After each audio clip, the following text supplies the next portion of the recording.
Hello everyone. आज की date में अगर हम अपने किचन को अपग्रेड करने का सोचते हैं ना, तो हमारे दिमाग में सबसे पहले एयर फ्रायर का नाम आता है। और इसके पहले ओटीजी, ओवन, माइक्रोवेव तो हम पहले यूज़ कर चुके हैं, लेकिन इस वक्त एयर फ्रायर का ज़माना है और हम सभी एयर फ्रायर लेना चाहते हैं। कुछ लोग ले चुके हैं या कुछ लोग लेने वाले हैं। तो हमारे दिमाग में ये ज़रूर कन्फ्यूज़न बना रहता है कि हम कौन सा लें एयर फ्रायर। और एयर फ्रायर का आपको बेनिफिट तो पता ही है कि एयर फ्रायर में जो फ्राइंग होती है वो बिल्कुल विदाउट ऑयल हो जाती है या बहुत ही लेस ऑयल में होती है। और बिल्कुल ऐसे ही कुकिंग होती है, ऐसा ही फ्राई होता है। स्नैक्स या कुछ भी आप बनाते हैं वो वैसे ही बनकर निकलता है जैसे कि कढ़ाई में बहुत सारे तेल में हम फ्राई करके निकालते हैं। तो अभी आप देख सकते हैं कि मेरे पास 2 एयर फ्रायर यहाँ पर रखे हुए हैं। ये मेरा काफ़ी पुराना एयर फ्रायर है, मतलब कम से कम चार साल के आसपास ये पुराना एयर फ्रायर है जो कि पिजन का है। और जो ये वाला एयर फ्रायर है मेरा, ये अगारो का एयर फ्रायर है। ये मैंने लगभग 1 साल पहले लिया था। ये दोनों ही एयर फ्रायर्स काफ़ी अच्छे हैं परफॉर्मेंस में। दोनों की परफॉर्मेंसेस काफ़ी अच्छी हैं। दोनों में अच्छे से एयर फ्राई हो जाता है, लेकिन दोनों में कुछ डिफरेंस है। टेक्नोलॉजी का डिफरेंस है, इसीलिए परफॉर्मेंस का भी डिफरेंस आता है। तो आप अगर एयर फ्रायर परचेज करना चाह रहे हैं और आपके दिमाग में कुछ कन्फ्यूज़न है कि मैं कौन सा परचेज करूं, कौन सा मेरे लिए बेटर रहेगा, तो वही मैं आज आपको बताने की कोशिश करूंगी। तो अब मैं आपको दिखा देती हूँ कि ये वाला एयर फ्रायर है हमारा। नज़दीक से आपको मैं दिखा देती हूँ। ये जो मेरा पिजन का एयर फ्रायर है, इसको मैं आपको दिखा दे रही हूँ। ये देखिए। तो ये रही इसकी बास्केट। इसकी कैपेसिटी 4 से 6 लीटर के आसपास होती है, मतलब अलग अलग एयर फ्रायर्स में अलग अलग कैपेसिटी की बास्केट दी जाती है। और इसके अंदर जो भी ये मेश लगी हुई है, इसी के ऊपर हमें फूड को रखना होता है एयर फ्राई करने के लिए। तो इस मेश को इस तरह से अंदर डाल देते हैं और इसके ऊपर हम फूड को रख देते हैं। फूड को इस बास्केट में रखने के बाद आप फूड को रोस्ट कर सकते हैं, इसमें फ्राइंग कर सकते हैं बिना ऑयल के, बेक कर सकते हैं, डिफ्रॉस्ट कर सकते हैं या ग्रिल कर सकते हैं। और फिर इस बास्केट को इंसर्ट करने के बाद ये देखिए यहाँ पर इसका डिस्प्ले दिया हुआ है, डिजिटल डिस्प्ले है ये। और इसमें करीब 8 प्रीसेट मेन्यू हैं। तो अलग अलग एयर फ्रायर में अलग अलग मेन्यूज़ होते हैं। इस एयर फ्रायर में 8 मेन्यूज़ दिए हुए हैं और इसकी टेम्परेचर की रेंज 200 डिग्री सेल्सियस तक है। मैक्सिमम 200 की रेंज तक के अंदर का टेम्परेचर आप इसमें सेट कर सकते हैं। बात करें अगर इसके वॉट्स की, तो ये वाले जो एयर फ्रायर्स होते हैं वो 1000 वॉट से लेकर के 1200 वॉट्स के बीच के होते हैं। और इसमें टाइमर भी लगा हुआ है, तो आप अपने हिसाब से टाइम को भी सेट कर सकते हैं। इस शेप में जो एयर फ्रायर आता है वो काफ़ी कॉम्पैक्ट होता है साइज़ में, मतलब काफ़ी छोटे साइज़ का होता है। कहीं पर भी इसे रखा जा सकता है और अगर छोटी फैमिली है तो आराम से इसे आप परचेज़ करके यूज़ कर सकते हैं। जब हम इसे ऑन करते हैं तो इसमें लगातार 360 डिग्री हॉट एयर का रोटेशन होता रहता है, जिससे खाना पकता है। इस एयर फ्रायर में कुकिंग के रिजल्ट्स कैसे आते हैं वो भी मैं वीडियो में आपको लास्ट में दिखाऊंगी। तब तक आप वीडियो में बने रहिएगा। और अब आती है इस वाले एयर फ्रायर की बारी, मतलब जो इस तरह का एयर फ्रायर आता है, क्यूबॉइड शेप में हो सकता है या फिर क्यूबिकल शेप में हो सकता है, इस तरह का एयर फ्रायर। तो आज मेरे पास यहाँ पर है एगारो का एयर फ्रायर। तो ये वाला जो एयर फ्रायर है ना, ये बड़ा है साइज़ में, ऑफ कोर्स ये दिख ही रहा है। और इसकी कैपेसिटी 12 लीटर से लेकर के 14 या 15 लीटर्स तक की हो सकती है। और इसका जो कंट्रोल पैनल है, या मतलब जो इसका डिजिटल डिस्प्ले पैनल है, वो फ्रंट में है। और इसमें 16 प्रीसेट मेन्यू हैं। इसके वॉट्स ज़्यादा होते हैं, तो ये वाला जो एयर फ्रायर है ये 1700 वॉट्स का है। और इसकी टेम्परेचर की रेंज 50 डिग्री सेल्सियस से लेकर के 220 डिग्री सेल्सियस तक की है। और इसमें 90 मिनट्स तक का आप टाइमर लगा सकते हैं।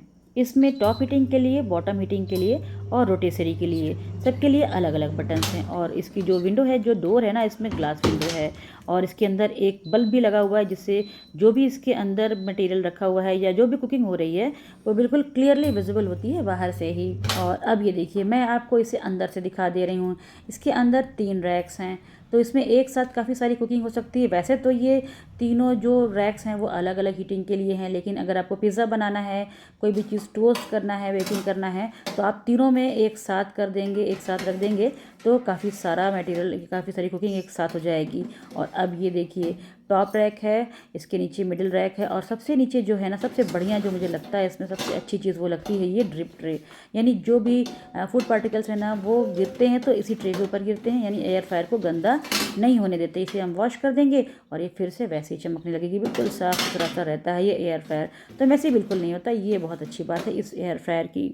इस वाले एयर फ्रायर में आप बिल्कुल ज़ीरो ऑयल की फ्राइंग या बहुत ही कम तेल में फ्राइंग तो कर ही सकते हैं, साथ में पॉपकॉर्न बना सकते हैं, डिहाइड्रेट कर सकते हैं, कुकीज़ बना सकते हैं, बेकिंग कर सकते हैं, केक्स बना सकते हैं, मतलब वेरियस काइंड्स ऑफ कुकिंग को परफॉर्म कर सकते हैं।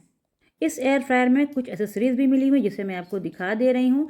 इसमें ये रोटेसरी की रॉड है बीच में, और इसके साइड्स में ये हुक दिए गए हैं। और इसे होल्ड करने के लिए एक टोंग मिला हुआ है, जिसकी मदद से आप रोटेसरी के रॉड को होल्ड कर सकते हैं। इसके अलावा इसमें रोटेटिंग स्क्यूअर रैक मिला हुआ है।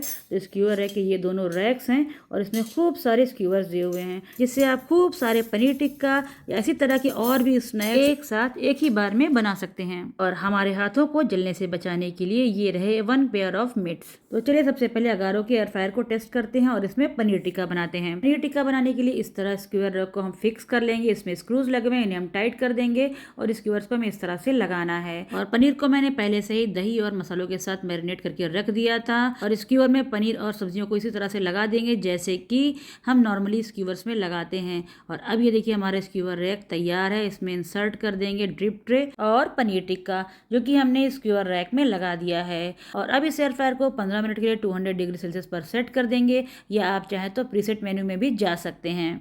कुकिंग शुरू हो चुकी है। इसे पकते हुए देखना अपने आप में एक्साइटिंग होता है और ये इसकी सी थ्रू विंडो का कमाल है। सिर्फ 15 मिनट्स में ही पनीर टिक्का के ऊपर बहुत ही अच्छा सा कलर आया हुआ है, बिल्कुल तंदूर के जैसा। और मैंने इसमें तंदूरी चिकन भी बनाया था। इसका कलर और टेक्सचर आप देख सकते हैं, जैसे लग रहा है बिल्कुल तंदूर में बनाया गया हो। इन सब की डिटेल रेसिपी मेरे चैनल पर अवेलेबल है, वहां से जाकर आप चेक कर सकते हैं। और अब चलिए इस वाले एयर फ्रायर में, मतलब जो मेरा बिजन वाला एयर फ्रायर है, इसमें भी कुछ बना लेते हैं। इसके लिए मैं आज मैं बनाने वाली हूँ कैबेज के पकौड़े। तो मैंने कैबेज को बिल्कुल पतला पतला सा कट कर लिया है। इसमें ऐड किया है बेसन और थोड़े से बेसिक मसाले जैसे हल्दी, मिर्चा, नमक और धनिया पत्ती वगैरह। और जैसे पकौड़ों के लिए बैटर तैयार करते हैं, बस वैसे ही बिल्कुल बैटर मैंने तैयार कर लिया है। और अब ये एयर फ्रायर की बास्केट में जिस तरह से पकौड़े डाले जाते हैं ऑयल में, बस उसी तरह से पकौड़ों का शेप देते हुए हमें इन पकौड़ों को इस बास्केट में अरेंज कर देना है। टाइम और टेम्परेचर सेट कर देते हैं। 10 मिनट्स के लिए मैंने 180 डिग्री सेल्सियस पर सेट किया है।